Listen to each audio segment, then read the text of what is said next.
అన్న చెప్పండి, ఎక్కడి నుంచి వచ్చారు? మేము తెలంగాణ ఉద్యమ నిరుద్యోగ కళాకారులం, రాష్ట్రం కోసం పాటలు పాడిన వాళ్ళం. గతంలో కేసీఆర్ ప్రభుత్వంలో మాకు ఏదైనా ఉద్యోగాలు వచ్చి న్యాయం జరుగుతుందనే ఆలోచనలో మేము అప్పుడు కొట్లాడి తెచ్చిన రాష్ట్రంలో ఇబ్బందులు పడ్డాం. కేసీఆర్ ఇబ్బంది పెట్టిండు.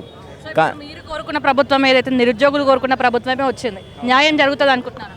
ఖచ్చితంగా జరుగుతుందని ఆశిస్తున్నాం. ఎందుకంటే మాకు ఖచ్చితంగా రేవంత్ రెడ్డి గారు మాకు హామీ ఇవ్వడం జరిగింది. ఖచ్చితంగా కళాకారులు ఉద్యమకారులు మేము ఆదుకుంటామని చెప్పారు. సో ఖచ్చితంగా మాకు న్యాయం జరుగుతుందనే ఆలోచనలతోనే మేమైతే ఖచ్చితంగా మేము ఈ ప్రయత్నంలో ఉన్నాము. జరుగుతుంది ఖచ్చితంగా. సో ఏ సమస్య కోసం వచ్చారు మీరు? ఎంతమంది వచ్చారు, ఎక్కడి నుంచి వచ్చారు? తెలంగాణ అన్ని జిల్లాల నుంచి నిరుద్యోగ కళాకారులు వచ్చిర్రు.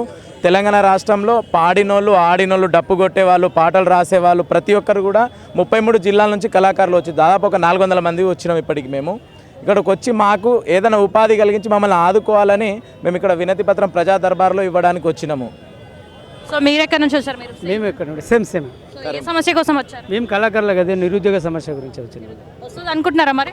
తప్పకుండా మాకు ఆయన చేయుతనిస్తాడు, ఆదుకుంటాడు. మాకు అన్నం పెట్టే దేవుడిలాగా కొలుసుకుంటున్నాం. నమ్మే కదా కేసీఆర్ కోటేశ్వరు 2 సార్లు గెలిపించారు. ఇప్పుడు ఎట్లా నమ్ముతున్నారు? నమ్మి నమ్ముతా వమ్ము చేసిండు, మమ్మల్ని మాకు ద్రోహం చేసిండు. ఎందుకు నమ్మొచ్చు అంటే ఈరోజు ఇక్కడ మేము మా సమస్యల కోసం 8 సంవత్సరాల నుంచి ఇక్కడికి రావాలి అనుకుంటే ఈ రోడ్డు మీద కూడా వెళ్ళేటువంటి స్వేచ్ఛ లేకుండే. కానీ మేము ఇప్పుడు దర్జాగా లోపల మా గోసి గొంగడి వేసుకొని పోయి మేము వచ్చినాం స్వేచ్ఛగా. అంటే ఖచ్చితంగా జరుగుతుందనే నమ్మకం అయితే మాకుంది. పోయినరా లోపలికి పోయిరా?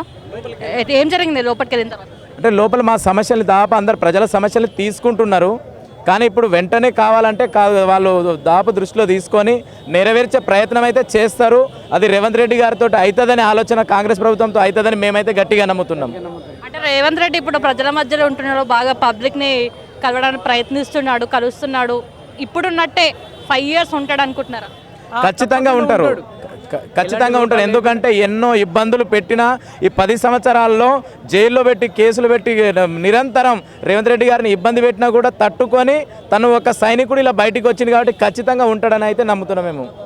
కేసీఆర్ అయితే సగం తెలంగాణ ఆగం చేసిండు, రేవంత్ రెడ్డి వస్తే మొత్తం ఆగం అయిపోతుంది అంటారు కొంతమంది పబ్లిక్. అంటే పబ్లిక్ అనుకోవడంలో కాదండి, వాళ్ళ పాలన చూసిన తర్వాతనే అర్థమవుతుంది కదా. ఇప్పుడు ముందుగానే ఎట్లా అనుకుంటాం? ఖచ్చితంగా చేస్తారని నమ్మాలి. నమ్ముతూనే ఏదైనా జరుగుతుంది. ముందే మనము చెడు చేస్తే ఏదో ఆలోచన చేయవద్దు అనేది మేము అనుకుంటున్నాము.